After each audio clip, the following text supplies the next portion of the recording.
na gumagala na sa paraiso. Hindi ka pa nakapasok dun. Yung ibon nandun na sa paraiso pero ikaw nasa loob pa lang. Sa araw ng paghuhukom, iluluwa ka na lang ng ibon doon na mismo sa loob ng paraiso. Hindi ka nadadaan sa Judgment Day. Sa Judgment Day yung English yun eh. Tagalog sa araw ng paghuhukom. Yun. Kasi yung mga namamatay sa sakit, ano? Kasi hindi naman marunong ka Ano yan, mag-English ng tao nun eh, no? yung kasalanan, kung alin ang mas mabigat, alin ang mas magaan. Kung sa mga Islam lang sa mga Islam lang. Yung bibilangin ba, yung nagawa mong mabuti, at saka nagawa mong masama. Kung mas marami yung masama, masusunog ka muna sa impyerno. Eh kung marami ang mabuti, Kung marami yung mabuti, diretso ka na sa paraiso. dito ka sa paraiso. Kaya nga, dapat ng Muslim, May stage sa paraiso? Pero parang hagdan. Parang hagdan. Paliwanag mo. Pitong stage. Yan. Paliwanag mo kapatid. Pitong hagdan. Eh, kung makarating tayo sa Kawalo, Ay, Wala, di ba? Lampas na yan. sa likod sa pito. Naligaw ka na no. Doon sa pito. Bumalik ka. ay baka dito sa rooftop. Alam mo ba yung isang antas na ganyan, kung ilang Taon. luglak ba yan? 100 years. 500 million years. Mali ka kapatid. Ano yan? Sino bang nakapunta na doon?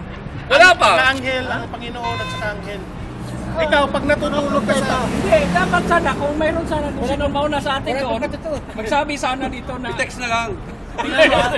Tingnan mo sabi ng Panginoon, yung mga tao na hindi naniniwala sa kamatayan, ito ang example, sabi niya.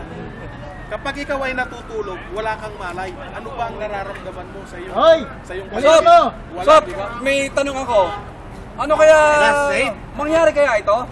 Yung pag namatay ka na may cellphone ka sa pantalon mo, magagamit mo kaya ito sa... Wala na, material na bagay lang yung mga yan. Dito lang sa mundo. Hindi nakakagumana? Paano pagbabakasyon ko? eh bakit Kandila doon, paano ba gagawin ko? Bigyan mo nga muna ako ng konting buwan. Titirik na ng kandila. Bundas Kristiyano Katoliko kami.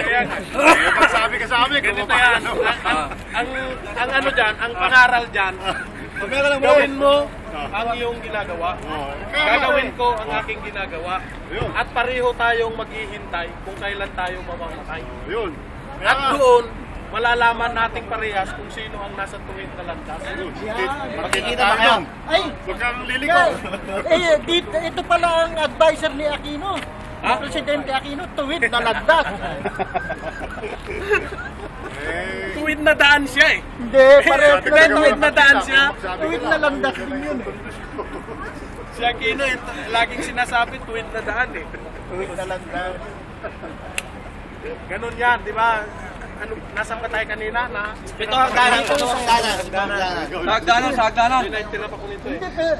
Yung mga hindi naniniwala sa kamatayan, malayo. Hindi, tapos na yun eh. Ang example doon, habang natutulog ka, pakiramdaman mo. Ikaw ba pag natutulog, mayroon ka bang malay? Mayroon ka bang nalalaman? Ikaw. Hindi.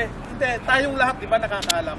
Na kapag hindi tayo nanaginip, wala tayong nalalaman habang tayo tulog. Hindi, mayroon namang natutulog na nakapikit eh. Natutulog Ano sa naman Hindi, yun eh. wag na tayong magpilosopuhan. Yung sagot din yung maayos, ang gusto niya. Wag na tayong magpilosopuhan. Oo, ayaw niya. Yung totoo lang. Oo.